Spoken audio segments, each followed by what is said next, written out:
السلام علیکم دوستو، کیا آپ جانتے ہیں کہ اسلام کی تاریخ میں ایک ایسا عالم گزرا ہے جس نے خلیفہ کے سامنے سر نہیں جھکایا، جسے سالوں تک جیل میں رکھا گیا، کوڑے مارے گئے لیکن وہ اپنے ایمان سے نہیں ہٹا، جس کی وجہ سے آج پوری دنیا میں لاکھوں لوگ صحیح عقیدہ رکھتے ہیں۔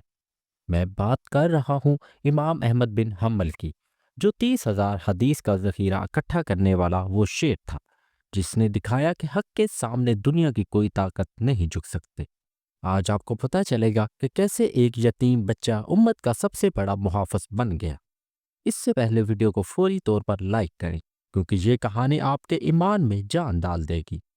اگر آپ کو ایسی سچی اور جاندار کہانیاں سننا پسند ہے تو چینل کو سبسکرائب کریں، ویڈیو کو لائک کریں، اپنے کومنٹ میں رائے ضرور شیئر کریں اور دوستوں کے ساتھ بھی یہ انمول کہانی بھیجیں۔ دوستو، جب میں نے پہلی بار امام احمد بن حنبل کے بارے میں پڑھا تو میں سوچتا رہ گیا کہ واقعی کیا کوئی انسان اتنا مضبوط ہو سکتا ہے؟ سالوں کی قید، کوڑوں کی بارش، لیکن پھر بھی اپنے موقع پر قائم رہنا۔ یہ صرف کہانی نہیں، ایک مشعل ہے جو ہر مسلمان کو روشنی دکھاتی ہے۔ آج کے دور میں جب لوگ چھوٹے سے دباؤ میں بھی اپنے حصولوں سے ہٹ جاتے ہیں، تو امام احمد کا کردار ہمیں سکھاتا ہے کہ حق کے لیے کھڑا ہونا کیا ہوتا ہے۔ 9ویں صدی عیسوی کا آغاز تھا۔ عباسی خلافت اپنے عروج پر تھے۔ بغداد علم اور ادب کا مرکز بنا ہوا تھا، لیکن اسی دور میں کچھ ایسے فتنے پیدا ہوئے جنہوں نے پوری امت کے عقیدے کو خطرے میں ڈال دیا۔ فلسفیانہ افکار کا دورہ تھا، یونانی فلسفے کا اثر بڑھ رہا تھا، اور کچھ لوگ دین کو عقل کے ترازو میں تولنے کی کوشش کر رہے تھے۔ یہ وہ دور تھا جب امت کو ایک ایسے محافظ کی ضرورت تھی جو قرآن اور سنت کے خالص پیغام کو محفوظ رکھے، اور یہ محافظ بنا امام احمد بن حنبل۔ 164 ہجری کا سال تھا، یعنی 780 عیسوی، جب بغداد کے ایک معزز گھرانے میں ایک بچہ پیدا ہوا۔ والد کا نام محمد بن حنبل تھا، جو شیبان قبیلہ سے تعلق رکھتے تھے۔ یہ عرب کا ایک معزز قبیلہ تھا جس نے اسلام کی خدمات میں اہم کردار ادا کیا تھا۔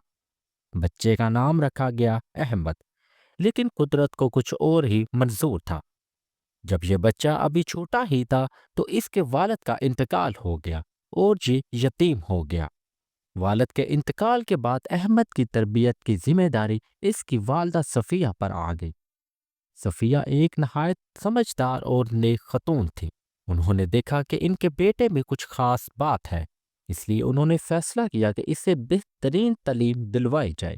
یتیم ہونے کے بعد احمد کو کبھی یہ احساس نہیں ہونے دیا گیا کہ اس کے پاس کوئی نہیں۔ والدہ نے پوری محبت اور توجہ سے اس کی پرورش کی۔ بچپن سے ہی احمد میں چند خاص صفات نظر آنے لگی۔ وہ بہت سچا، کبھی جھوٹ نہیں بولتا تھا۔ جب دوسرے بچے کھیل کود میں مصروف ہوتے تو احمد کتابوں میں دلچسپی لیتا۔ جب کوئی عالم گزرتا تو یہ بچہ اس کے پیچھے ہو لیتا اور اس سے سوال پوچھتا۔ والدہ نے جلدی پاپ لیا کہ یہ بچہ علم کے لیے پیدا ہوا ہے۔ 15 سال کی عمر میں احمد نے باقاعدہ حدیث کی تعلیم شروع کی۔ بغداد میں اس وقت کئی بڑے محدثین موجود تھے۔ سب سے پہلے وہ یزید بن ہارون کے پاس گئے، جو اپنے وقت کے مشہور محدث تھے۔ پھر عبد الرحمن بن مہدی سے تعلیم حاصل کی۔ یہ دونوں اساتذہ احمد کی ذہانت اور محنت دیکھ کر بہت متاثر ہوئے۔ احمد کا یہ شوق تھا کہ وہ جتنی زیادہ احادیث جمع کر سکے، اس کے لیے وہ مختلف شہروں کا سفر کرتا۔ کبھی مکہ جاتا، کبھی مدینہ جاتا، کبھی یمن اور کبھی شام۔ جہاں کہیں بھی کوئی محدث ہوتا، احمد اس کے پاس پہنچ جاتا۔ یہ سفر آسان نہیں تھے، پیدل چلنا پڑتا، کبھی بھوکا رہنا پڑتا، لیکن علم کی خاطر یہ سب برداشت کرتا۔ ایک اہم ملاقات امام شافعی سے ہوئی۔ جب احمد 20 سال کا تھا تو امام شافعی بغداد آئے۔ احمد نے ان سے فقہ کی تعلیم حاصل کی۔ امام شافعی احمد کی ذہانت دیکھ کر کہتے تھے کہ یہ نوجوان آگے چل کر بہت بڑا عالم بنے گا۔ امام احمد نے امام شافعی سے نہ صرف فقہ بلکہ یہ بھی سیکھا کہ مسائل کو کیسے حل کرنا چاہیے۔ اس وقت کے سماجی اور دینی حالات بہت نازک تھے۔ ایک طرف تو مسلمان فاتح تھے اور دنیا بھر میں اسلام پھیل رہا تھا، لیکن دوسری طرف نئے نئے فتنے پیدا ہو رہے تھے۔ معتزل فرقہ نے کہا تھا کہ قرآن مخلوق ہے، یعنی اللہ کا بنایا ہوا۔ یہ بات اہل سنت کے عقیدے کے بالکل خلاف تھی۔ اہل سنت کہتے تھے کہ قرآن اللہ کا کلام ہے، مخلوق نہیں۔ نوجوانی میں احمد کی کئی خاص عادتیں تھیں۔ وہ راتوں کو بہت کم سوتا اور زیادہ تر وقت عبادت یا مطالعے میں گزار دیتے۔ ان کی یاداشت غیر معمولی تھی۔ جو حدیث ایک بار سن لیتے وہ زندگی بھر یاد رہتی۔ لوگوں کے ساتھ بہت نرمی سے پیش آتا، کبھی بھی کسی کے ساتھ سختی سے بات نہیں کرتا۔ احمد کی زندگی میں روحانیت کا پہلو بھی بہت اہم تھا۔ وہ صرف ایک عالم ہی نہیں تھا بلکہ ایک نیک اور پرہیز کا آدمی بھی تھے۔ رات کو لمبی نمازیں پڑھتا، قرآن کی تلاوت کرتا اور اللہ سے دعا کرتا۔ اس کا خیال تھا کہ علم اور عمل دونوں ضروری ہیں۔ جو کچھ سیکھتا اس پر پہلے خود عمل کرتا۔ احمد کی عبادت اور ذکر کا یہ عالم تھا کہ لوگ اسے خود دیکھ کر متاثر ہو جاتے۔ بہت کم بولتا، جب بولتا تو بہت سوچ سمجھ کر بولتا۔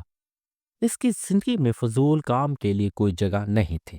دن کا زیادہ تر وقت حدیث کے مطالعے میں گزارتا اور رات میں عبادت کرتا۔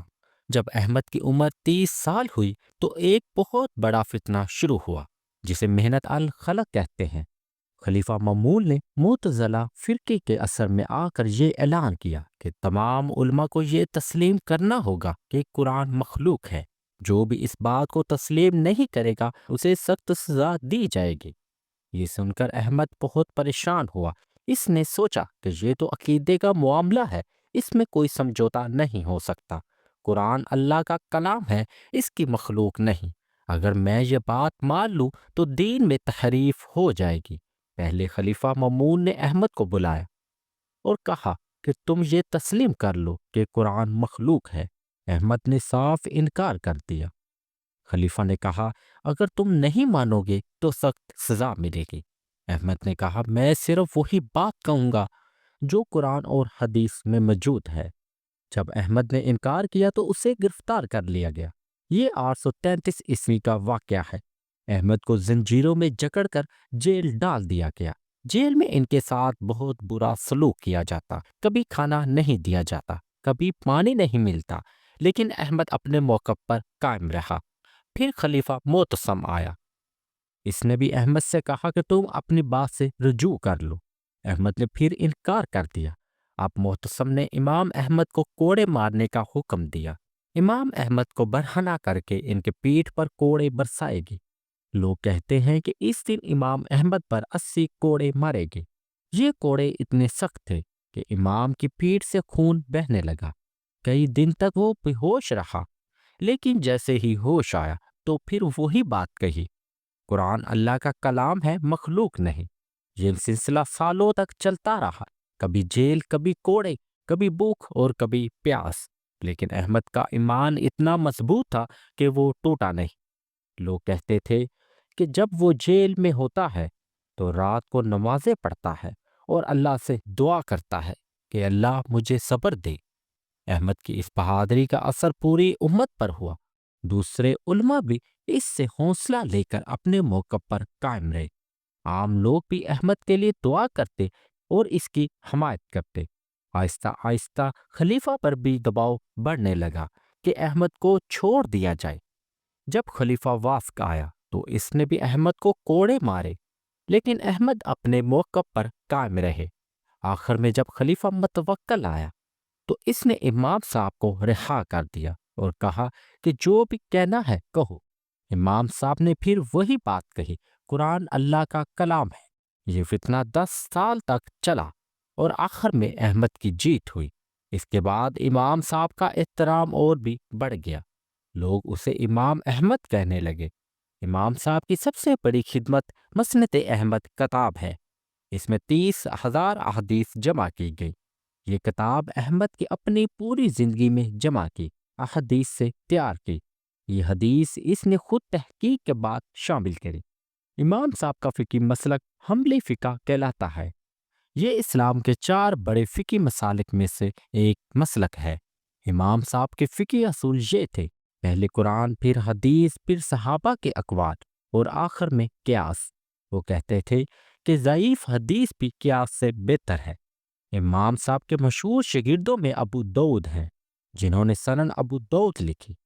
ان کے اپنے بیٹے عبداللہ بن احمد اور صالح بن احمد بھی بڑے محدث بنے۔ ان سب نے امام صاحب کی تعلیمات کو آگے پہنچایا۔ امام صاحب ہمیشہ کہتے تھے کہ علماء کو حکمران سے دور رہنا چاہیے تاکہ وہ حق کی بات کہہ سکیں۔ ان کا اثر یہ ہوا کہ بعد میں آنے والے علماء نے بھی یہ اصول اپنا لیا۔